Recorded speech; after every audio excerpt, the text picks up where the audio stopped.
Well, Razorback fans, it's been a pretty negative time for Razorback football right now, and rightfully so. But are there some positives? Are there some reasons to believe this can get fixed? Well, let's talk about it on today's Locked On Razorbacks podcast. You are Locked On Razorbacks, your daily podcast on the Arkansas Razorbacks, part of the Locked On Podcast Network, your team every day. Welcome into Locked On Razorbacks podcast. I am your host, John Nabors. I am also the host of Out of Bounds. You can catch every weekday afternoon from 1 to 4 on 103.7 The Buzz and 103.7thebuzz.com. Today's episode is brought to you by LinkedIn. These days, every new potential hire can feel like a high-stakes wager for your small business. That's why LinkedIn Jobs helps you find the right people for your team faster and for free. Post your job for free at linkedin.com/lockedoncollege. Terms and conditions do apply. Hope everybody's having a wonderful Friday. We're going to make this a pretty short podcast because there are a few things that I want to kind of roll through and get to, and I got a busy day on a Friday. But I started thinking about Arkansas football right now, and they're going to take on Alabama. We'll talk about some of the memories and everything from that as a question that was posed to me. But I started thinking about the way that people feel right now about the Razorback football program, and a lot of you aren't happy. I get it. I'm not happy either. I'm not blaming you for being unhappy. I don't think that it's wrong for you to be upset or angry or frustrated or say there needs to be change. Like, I'm not going to argue with you about that. But I started thinking that because some of you, not many, but some of you in the comment section or maybe on my radio show or, whatever it may be, some of you have brought up the idea of maybe having some sort of positive outlook, maybe some sort of reason why it can work out, maybe some sort of reason of why it can all come together and be really good. And I started thinking about it, and I'm like, okay, let me decompress here. Let me step back from living in this moment, living in this week, and just look at Sam Pittman and look at Arkansas football. And a lot of cases, you got to know about, where you came from, where you're at, and maybe where you're going. And I started wondering, like, okay, if I take that all that into consideration, is there a history? Is there a trend? Is there a way of possibly thinking that Arkansas and Sam Pittman can fix the issues, can fix these problems, and he can be the man for the job moving forward? I'm not trying to convince you. I'm just trying to bring it up and ask the question and at least look at it from a different perspective.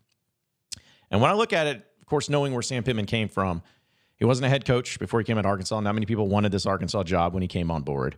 He desperately wanted it. He wanted to be a Razorback. He loves being a Razorback. He loves Arkansas. He loves the Hogs, all of that. We know that.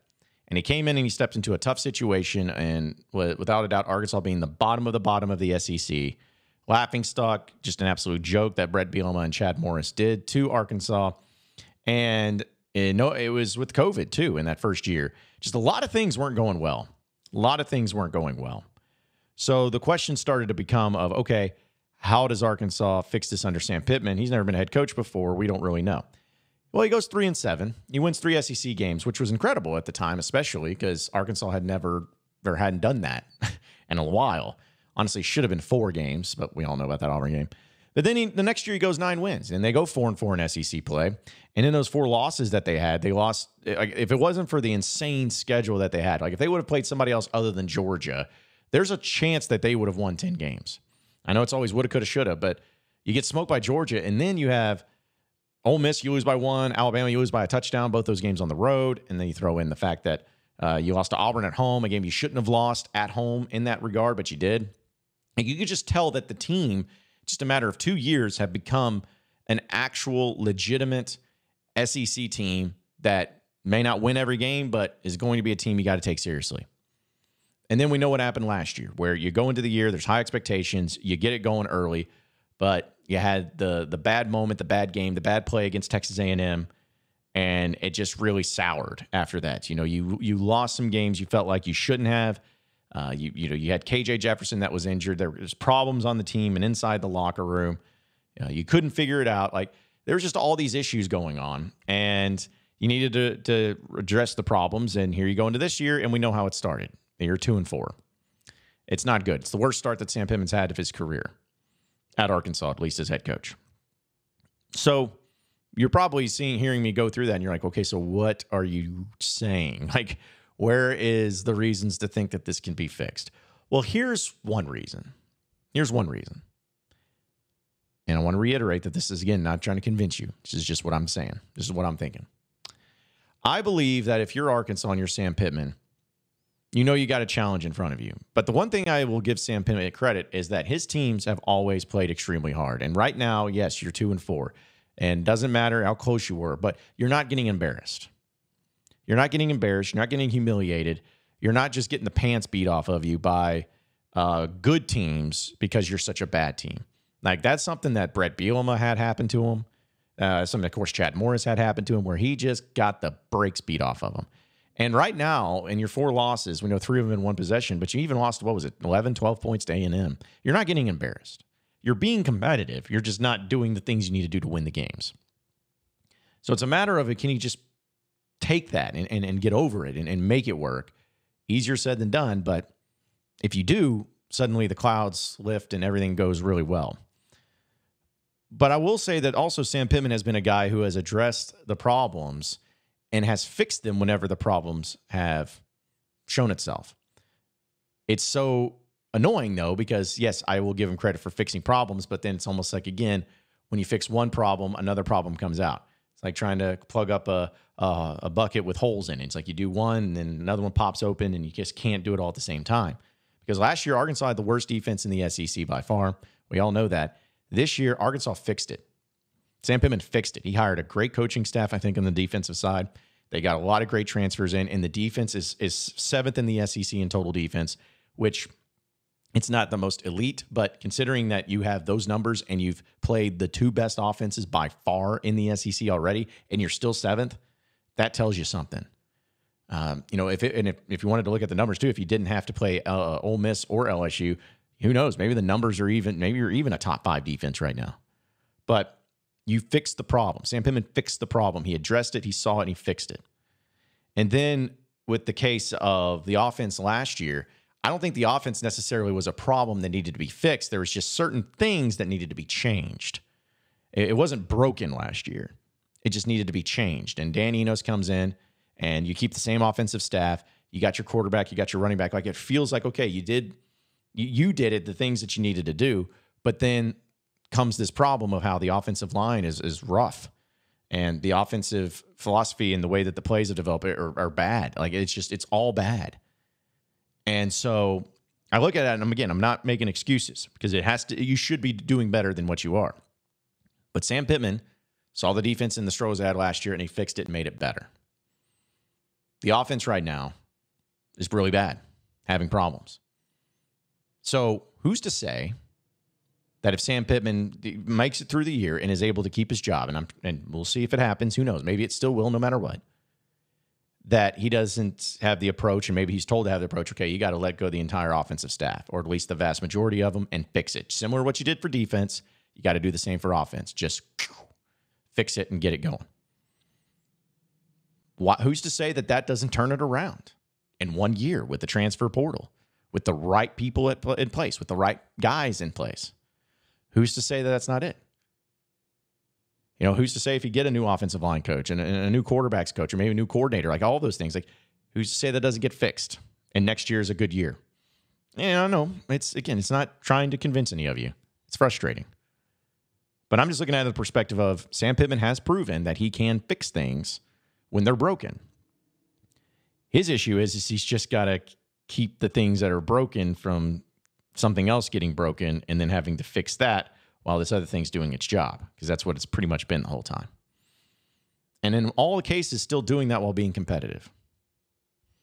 So I don't know. Maybe that's the positive outlook I had. When I step back and I look at it, I was like, he's done that.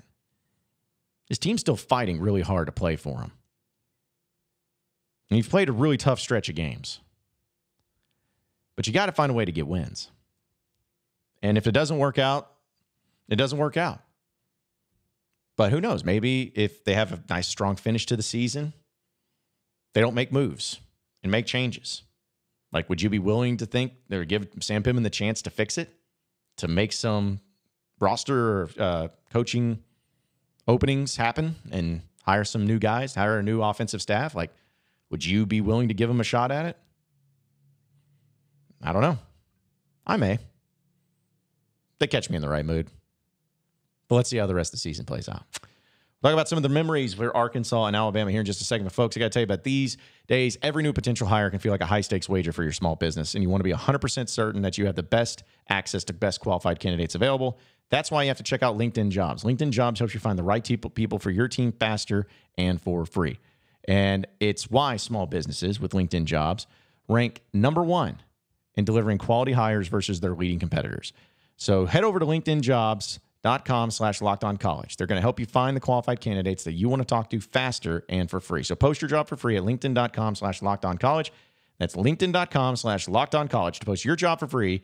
Terms and conditions do apply. You are Locked On Razorbacks, your daily podcast on the Arkansas Razorbacks, part of the Locked On Podcast Network, your team every day. All right, so moving on into the next segment of the Locked On Razorbacks podcast. I got asked a question by one of you on my social media. I think it was actually Instagram, which I always get a little shocked if someone DMs me on Instagram. Not that it's bad. It's just, I had someone DM me on TikTok too, which is crazy. But anyways, it doesn't matter. Point is that I was asking about like Alabama and Arkansas, and obviously this series has not gone well for Arkansas for many years. But what are some of my favorite memories, or at least the memories that stick out to me the most about this series? And I started thinking about it. I was like, well, maybe just losing. But I look back on it, and when I was growing up as a kid, Arkansas actually had a lot of success against Alabama. In fact, I believe that before Nick Saban arrived, Arkansas and Alabama, the series overall was 8-8. Like, it was dead even. Arkansas and Alabama, when they played each other, they had beaten each other just as much as the other. So growing up in the SEC era, like I did, Arkansas actually had a lot of success against Bama. Now, when they first joined the conference, they lost the first 3 years, but then they won in 95. And we all remember the one in Tuscaloosa of J.J. Metters. Totally caught that pass, and it was absolutely a touchdown. Happened in 95, and Arkansas won 20-19. So I think about that game. I think about the one in 98, and that was really when I started getting into Razorback football the most. And that one was in Fayetteville, and it was Houston Nutt's first year. Arkansas had been kind of a doormat of the SEC for a while, and then Nutt comes in, and Arkansas boat raced Alabama 42-6. And then if I wasn't mistaken, I think at the time maybe it was like the worst loss Alabama had ever suffered as a program, something to that extent. I could be wrong, but I remember it was pretty historical for how they got just the beat down on them. And Alabama was supposed to be a pretty good team that year, and Arkansas just wrecked them. And so I remember that was kind of like a coming out party for Arkansas, where it's like, okay, maybe they're actually pretty legitimate. And then I think about in 2003, which is like my sign says back here, over there. There it is. That Arkansas goes on the road to Tuscaloosa and beats Alabama in triple overtime. Arkansas was down 31-10 in that game, and Arkansas stormed back, tied it up at 31, triple overtime. Matt Jones, I think it's triple overtime, or it was double overtime. I think it's double overtime. Matt Jones just doing Matt Jones things, ties it up. I think Chris Balsero ended up hitting the game-winning field goal to win 34-31, and Arkansas took care of business. The last time they won in Tuscaloosa. So I remember that.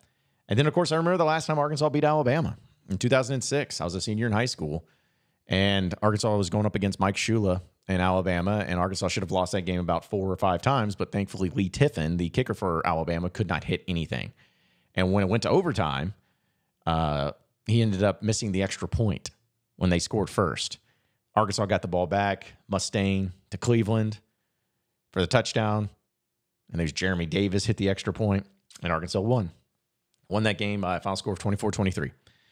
So those are really the only memories of note. But as far as the wins go, but I will say that my favorite memory, and some of you will probably roll your eyes or be like, wow, thanks.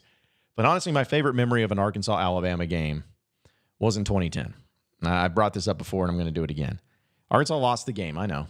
They lost the game 24-20.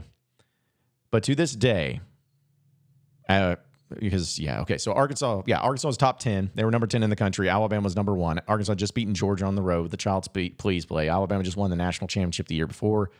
Mark Ingram, the Heisman Trophy winner, was not still on the team. Trent Richardson, Greg McElroy, Julio Jones. That's still, to me, and I don't care what anybody says, I've been going to Razorback football games a long time, and there's been a lot of great moments and a lot of loud moments.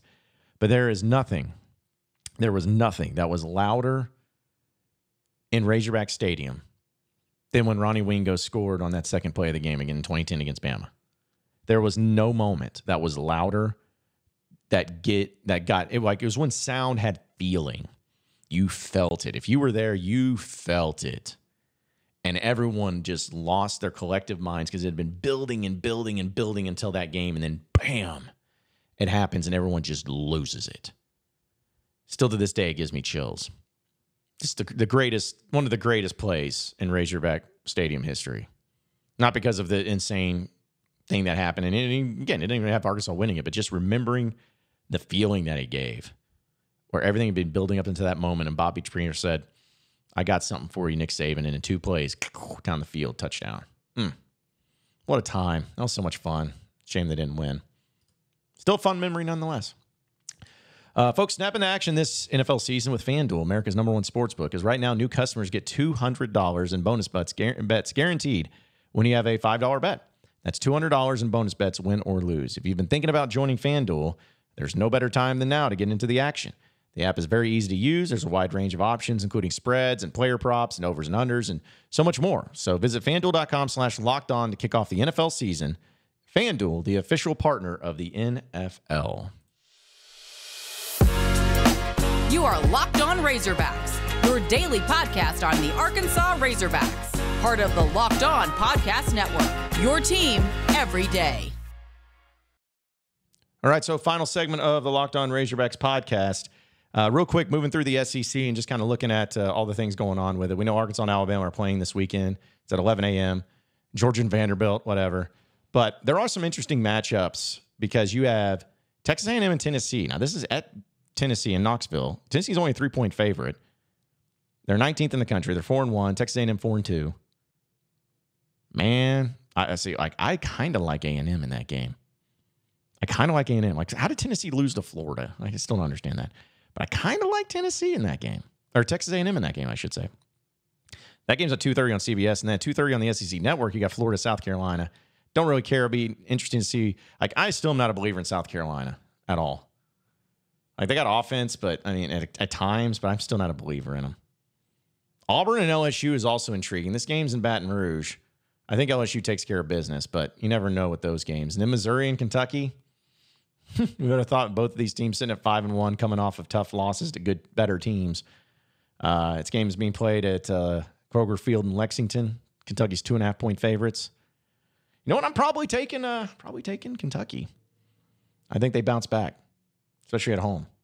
But either way, the SEC is kind of crazy and stupid for all the wrong reasons. But still, it should be entertaining to see what the weekend holds. But appreciate everybody listening in to Locked On Razorbacks podcast. Be sure to like and subscribe to the podcast on iTunes or on Google Play. You can also get after me on Twitter at BuzzJohnNabors for any questions, comments, concerns that you may have. We'll keep it going from there. Same podcast time, same podcast channel next Monday. Have a great weekend, everybody. We'll see you then.